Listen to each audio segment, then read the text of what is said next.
안녕하세요. 우리는 이미 알고 있다 스라TV입니다.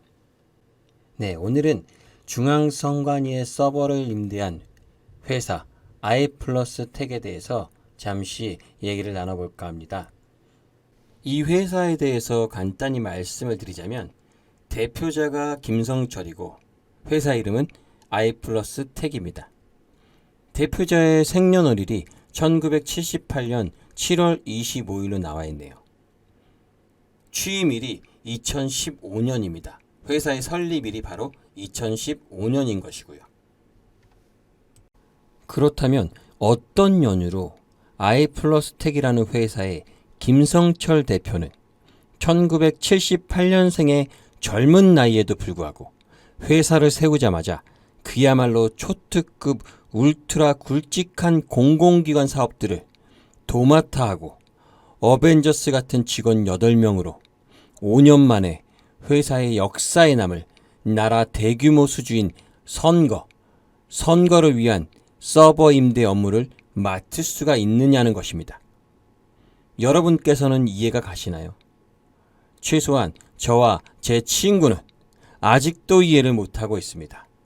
제발 저의 바람은 이 문재인 정부 들어와서 이해를 하지 못하는 일들이 너무나 많다 보니 이젠 좀 웬만한 건 이해를 해보고 싶다 하는 마음인데 여전히 마음처럼 되지가 않습니다. 자, 방송에 앞서 아직 저희 스라TV 구독자가 아니신 분은 구독, 좋아요, 알림 설정까지 꼭 부탁드리겠습니다.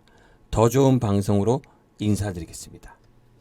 네, 지난 2일 전에 미래통합당 민경욱 의원은 페이스북을 통해서 중앙선관위의 서버를 임대한 회사 이름은 아이플러스텍이고 임대 금액은 2억 2,300만 원 정도라고 말했습니다.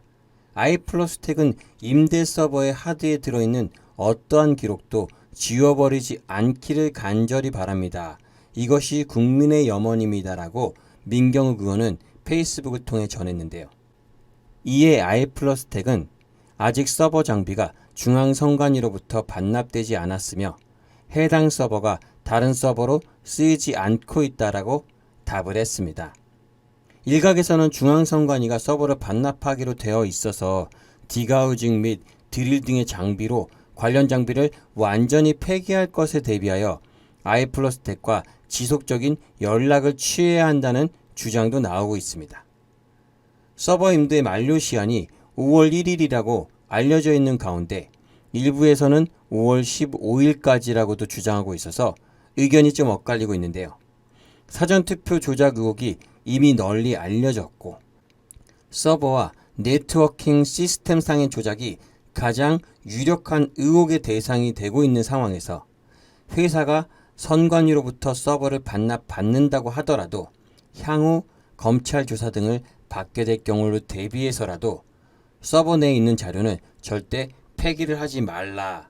폐기를 하지 않는 것이 유리할 것이라는 주장을 했습니다. 그렇습니다. 나중에 혹시라도 검찰 조사를 받게 될 경우를 대비해서 증거를 인멸하는 꼴이 되면 안 되기 때문에 어떠한 결과가 있을지 모르는 이 사전투표 조작에 관한 내용은 끝까지 증거를 보존하기를 저 또한 바라고 바랍니다. 자, 그럼 지금부터 본격적으로 아이플러스텍은 어떤 회사인지 자세히 살펴보겠습니다. 첫 번째입니다. 직원 월 평균 급여. 네, 이 회사의 직원들의 월 평균이 40만 원일 때가 있고 60 얼마, 70 얼마, 80만 원일 때가 있습니다.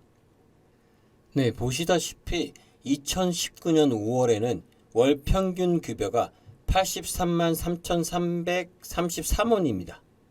총 인원이 6명이었고요. 그리고 또 80 얼마로 쭉 가다가 2019년 10월에는 41만원, 2019년 9월에는 35만 8천원입니다. 5명의 평균이 35만 8천 원이면요. 어떤 사람은 20만 원 받을 수도 있다는 거 아닌가요? 그렇다면 지금 최저 시급이 시간당에도 8,500원인가 8,700원 아닙니까? 그러면 8천 얼마씩 해도 하루에 5시간만 일을 해도 4, 5만 원은 벌어야 되는 것입니다. 그런데 한 달 월급이 2, 30만 원이라면 하루에도 4, 5만 원을 벌어도 일주일도 안 돼서 2, 30만 원을 벌 텐데 이 수치상으로만 본다면 하루에 그냥 1시간 가서 일하고 오는 거예요. 아니 어떤 회사에서 하루에 1시간씩 일하는 직원을 뽑습니까? 그리고 또 그 금액을 받고 일을 할 수가 있는 것입니까? 한 달 평균 35만 원 또는 41만 원 받고 일을 한다면 이 회사는 사람을 뽑는 기준이 착한 사람일 것 같습니다. 네, 민주노총 같은 데서는 어떻게 생각할지 모르겠습니다. 몇백만 원의 월급을 받고도 더 올려달라고 시위를 하는데 정말 여기에 있는 사람들은 5, 6명이나 되는 사람이 월 평균 30얼마, 40얼마를 받았다면 말 그대로 천사가 따로 없습니다. 자, 그럼 의문점의 두 번째. 8명의 직원으로 단독으로 대규모 사업을 한다? 네, 이것들이 정말 가능할까요? 네, 아이플러스텍의 홈페이지를 보면 이런 내용들의 여러 가지 업적들이 있습니다. 첫 번째가 2019년 5월부터 한국의료분쟁조정중재원 본원 및 지원 화상회의 시스템 구축 사업자 단독 선정.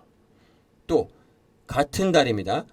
대한무역투자진흥공사 19년 노후 전산장비 교체 사업 단독 선정. 네, 또 같은 달입니다. 경기도 경제과학진흥원 업무용 패키지 통합 유지보수 용역 사업자 단독 선정. 네, 1월달입니다. 2019년 한국의료분쟁조정중재원 19년 정보시스템 통합유지관리 사업자 단독 선정. 한국인터넷진흥원 침해사고 및 사이버 위협정보 단독 수주. 그 다음이 서울교통공사 5, 6, 7, 8호선 열차정보관리 시스템 유지보수 사업계약 체결. 네, 이런 정말 너무나 많아요. 너무나 많은 이런 수주, 업적, 이 사업들이 대규모적으로 이루어지는데 이 대규모적인 사업을 8명의 직원으로 한다는 것입니다. 보통 이 정도의 대규모 사업들을 하려면요. 수주를 따고 이 계약들을 체결한 것만이 문제가 아니라 이 모든 것들을 진행을 해야 되는데 이 진행만으로도 요원이 한 100명 이상은 돼야 돼요. 그런데 이 100명 이상이 되는 사업들을 8명이서 한다는 것입니다. 더 어이가 없는 것이 회사의 사장은 회사를 나오지 않는다고 합니다. 이런 대규모의 사업을 회사의 사장도 없이 이렇게 진행을 할 수가 있을까요? 아니면 회사의 사장은 다른 곳에 있고 직원들이 카톡이나 이런 걸로 내용을 주고받으면서 이런 대규모 사업을 진행을 합니까? 정말 말도 안 되는 것이죠. 네, 의문점 세 번째. 민주화 사업기념회. 여러분들께서는 민주화 사업기념회라는 말을 들어보신 적이 있나요? 모르긴 해도 저는 민주화 사업기념회는 들어보진 못했지만 민주화라는 단어는 너무 친숙해서 잘 알고 있습니다. 왠지 민주화하면 생각나는 사람들이 있지 않습니까? 왼쪽 다리에 힘주고 다니는 좌파들. 좌파들이 제일 전략적으로 잘 쓰고 있는 단어가 바로 민주화라는 단어인데요. 그 중에서 대표적인 사람으로 얼마 전 총선에서 대박을 치고도 무엇인가 두려움에 쫓겨 도망을 친 민주연구원장 양정철이 떠오르게 될 텐데요. 저는 아이플러스텍의 그간의 사업 내용들을 살펴보면서 한 가지 놀라운 사실을 발견을 했습니다. 2017년 7월 30일의 내용인데요. 민주화운동 기념사업회 정보화 전략 계획, 사업자 단독 선정입니다. 내용을 보면 당사는 민주화운동 기념사업회 정보화 전략 계획, 주간 사업자로 선정이 되었다고 합니다. I+텍의 ISP 방법론과 노하우를 적용하여 최적의 정부화 추진을 위한 중장기 정부화 추진 전략 계획을 수립하여 민주화 운동 기념사업회의 경쟁력 강화 및 경영 목표 달성을 위하여 최선을 다하겠습니다. 라는 사업 내용입니다. 왠지 저는 이 내용을 보면서 섬찟한 느낌이 들었는데요. 보시다시피 민주화 운동 기념사업회라는 것의 정부화 전략 계획, 한마디로 인터넷망의 네트워크의 주간 사업자로 선정이 되어서 장기화적인 정부화 전략 계획을 함께 목표 달성을 위해 최선을 다하겠다라는 부분입니다. 그럼 민주화 사업 기념회가 무엇일까요? 네, 민주화 사업 기념회라는 것은 노무현 정부 당시 민주화 운동 기념사업회를 만들었는데요. 바로 이때 정연백 여성가족부 장관 후보자가 이사였습니다. 민주화 운동 기념사업회는 한국 민주주의 발전의 핵심 동력이었던 민주화 운동 정신을 국가적으로 계승 발전시켜야 한다는 사회적 합의에 따라 2001년 7월 24일 제정된 민주화 운동 기념사업회법, 법률 제6495호에 의해 설립된 행정안전부 산하 특수법인입니다. 그런데 이 단체의 임원들을 보면 지난 2018년 국감 때 문제가 됐었던 행정안전부 산하 8개 기관 임원 중 문재인 정부 출범 이후 이른바 캠코더 출신 인사가 무려 21명이 되는 것으로 나타났다고 했는데, 그때 당시 민주화 운동 기념사업회는 부이사장의 이종각 씨를 비롯해서 남규선, 김재승, 정도상, 이태호, 전민용, 정환숙 이사가 더불어민주당 출신이거나 문재인 후보를 지지했거나 참여연대 출신이거나 하는 일명 캠코더 출신이라는 논란이 있었는데요. 그 중에서도 눈에 띄는 사람이 정도상 이사라는 사람인데요. 이 정도상 이사는 더불어민주당의 비례정당인 더불어시민당의 공천관리위원장이었고요. 또 조국 사태 때도 조국을 지지하는 작가로 성명을 올리기도 했습니다. 이렇듯 현 정부의 좌파적인 성향에 아주 가까운 민주화 운동 기념사업회의 정부화 전략계획 사업자로 단독 선정이 된 I+텍은 과연 어떠한 정체와 어떠한 의무를 가지고 이 모든 일에 참여를 하게 됐을까요? 단순히 I+테크가 서버 임대만을 선관위에게 제공한 것일까요? 또 선관위는 같은 산업 내 경쟁 업체들을 다 뒤로 하고 144위라는 I+테크를 택했을까요? 분명한 것은 I+텍은 이미 오래전부터 그들과 알고 있었을 가능성이라는 것이고, 또 한 가지는 선관위의 서버 임대는 우연한 기회에 얻은 것이 아니라 이미 오래전부터 계획된 것일 가능성이라는 것이죠. 이것이 바로 합리적인 추측일 수밖에 없는 것입니다. 우리는 이미 조국 사건 때부터 관급 공사는 아주 익히 들어 너무나 잘 알고 있습니다. 조국의 사모펀드 투자로 인해 그 회사가 177개의 관급 공사를 맡고 또 문재인 정부 들어선 이후 3년간 공공기관 수주가 엄청났던 그 비리, 여러분들 모두 기억하시죠? 우리가 알고 있는 것도 이렇게 많은데 우리가 알지 못하는 것은 얼마나 많이 있을까요? 여러분들은 어떻게 생각하십니까? 지금도 저희가 어떤 조작 사건이라는 사건을 두고서 한 가지씩 의혹이 생겨서 이 의혹을 알고 싶어서 하나씩 접근을 하다 보면 또 하나의 새로운 사건들이 나오고, 또 그 새로운 사건들이 이건 또 뭐야 라고 생각을 할 때쯤이면 또 다른 더 큰 일의 사건들이 나옴으로 인해서 의혹이 꼬리에 꼬리를 무는 정말 연속적인 사건으로 점점 커져나가는 것 아니겠습니까? 그 대표적인 게 차이나 게이트이기도 하고요. 그런데 더 신기한 것은 문재인 정부 들어서 이 수만 가지의 의혹이 단 한 차례도 깨끗하게 의혹이 해결된 적이 없습니다. 이것이 정말 문제인 것입니다. 여러분께서도 상식적으로 보통 의혹이라 하면 조금씩 의혹이 생기다가 어느 순간 정점을 찍고 또 그 상황에서 그것이 해결되거나 누군가는 그 결론에 책임을 지는 모습을 보이게 됐던 것이 사실입니다. 그러나 문재인 정부 들어서서 한 가지의 의혹이 두 가지가 되고 세 가지가 되고 점점 커져 나가도 어느 누구 하나 책임지는 사람이 없고 또 그에 따른 법적 심판을 받은 사람도 잘 없습니다. 더 중요한 것은 이 모든 사건들과 의혹들이 해결될 기미조차도 없이 사라져 간다는 것입니다.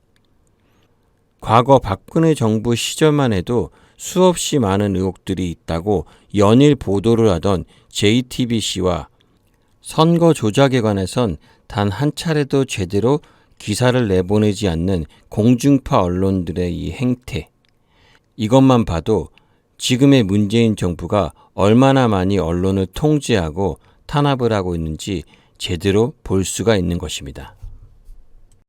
네, 다음은 네 번째 의혹입니다.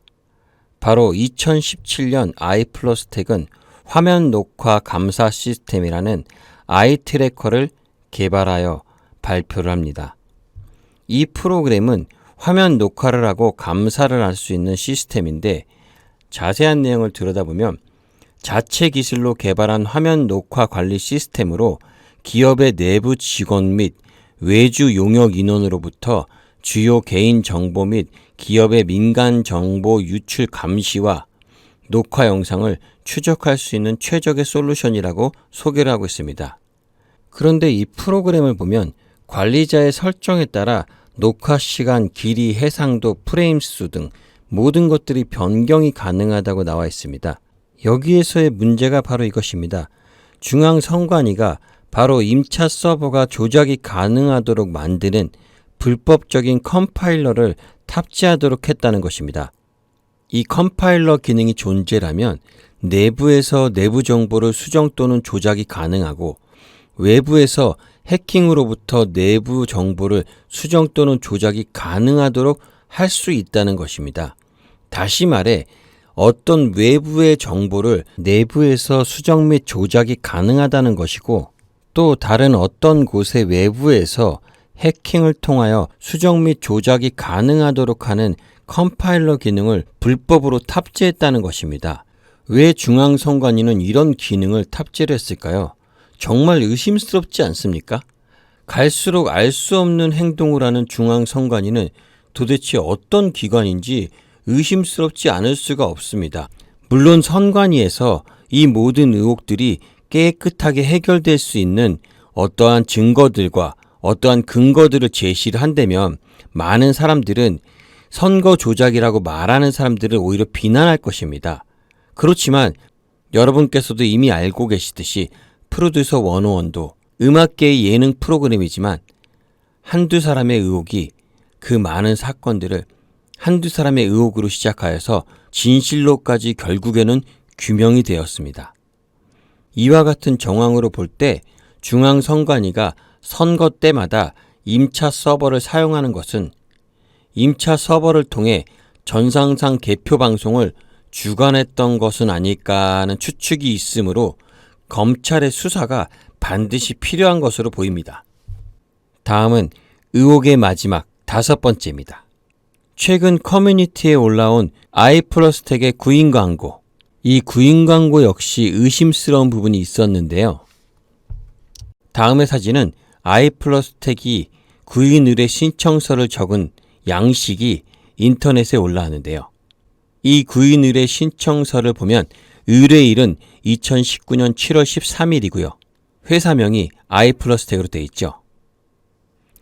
주목할 부분이 바로 참고사항인데요. 참고사항을 보시면 세종시 한국정책방송원 IT 시스템 유지보수사업 수행인원을 모집합니다 라고 나와 있고요.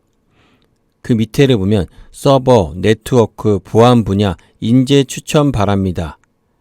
그리고 나온 것이 연봉 2,000만원 점입니다. 네, 여러분들 뭔가 이상하지 않나요?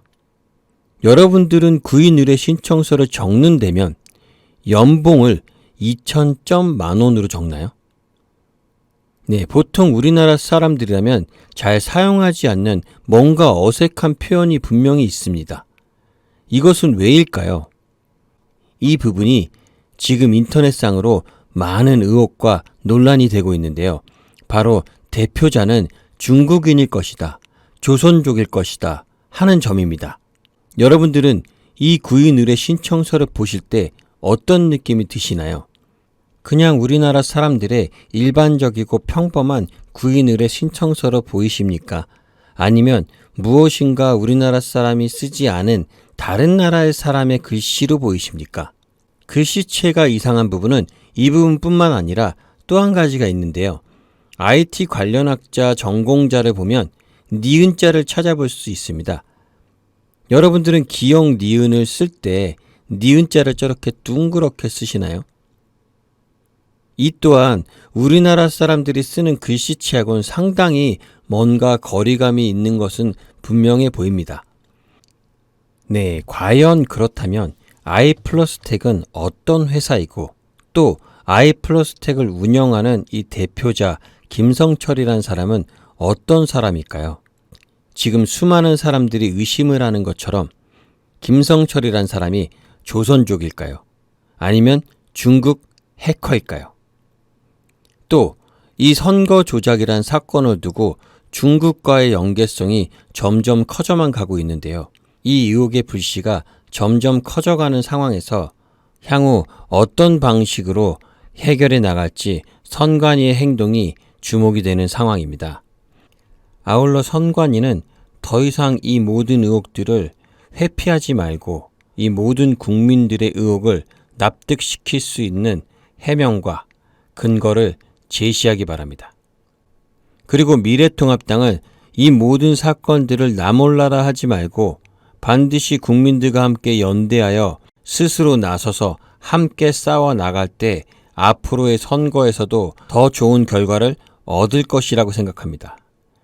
오히려 유튜버에 의해 이번 선거가 망했다라고 하는 이준석 같은 정치인들도 겉으로는 선거 조작이란 있을 수 없다고 하면서도 속으로는 혹시나 하는 마음에 은근히 기대를 하고 있지는 않나 싶은 국회의원들, 정치인들 모두 반성하시고 이 일에 적극 동참하시고 협조하시기 바랍니다. 유튜버에 의해서 이 선거 조작 사건이 해결되기만을 바란다면 그 정치인들은 다음 선거에서는 국민들 앞에 얼굴을 내미는 일은 없도록 하길 바랍니다. 아울러 국민들께 부탁드립니다. 우리는 결코 이 모든 사건들을 그냥 넘어갈 수는 없는 것입니다. 아직 이 수많은 의혹 앞에 해결된 것은 한 가지도 없고 해소된 것조차 한 가지도 없습니다. 우리는 이 부분을 끝까지 기억하고 기다려야 할 것입니다. 끝으로 더 이상 우리가 이 모든 것들을 묵과할 수 없는 이유는 그 이유는 바로 우리는 이미 너무 많은 것을 알아버렸기 때문입니다. 감사합니다. 쓰라TV였습니다.